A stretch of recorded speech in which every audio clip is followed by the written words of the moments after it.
আসসালামু আলাইকুম রহমতুল্লাহি ওয়া বারাকাতুহু।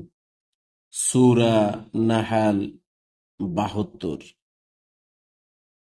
ছেলে মেয়ে আল্লাহ পাকের নেয়ামত।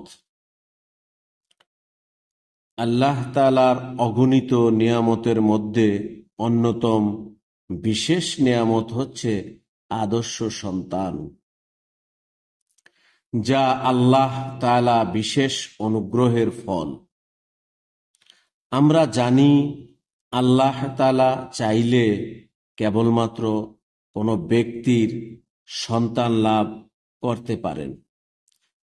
তার অনুগ্রহ ব্যতীত কেউ সন্তান লাভের আশা পোষণ করতে পারেন না। যেমন আল্লাহ তাআলা বলেন, আল্লাহ তোমাদের জন্য তোমাদের জোড়া সৃষ্টি করেছেন এবং তোমাদের এ যুগল দম্পতি থেকেই তিনি তোমাদের পুত্র পুত্রাদি সৃষ্টি করেছেন এবং তিনি তোমাদের উত্তম রিজিক দান করেছেন। এরপরেও কি তারা বাতিলের উপর বিশ্বাস স্থাপন করবে এবং আল্লাহ নিয়ামত অস্বীকার করবে? ধন্যবাদ।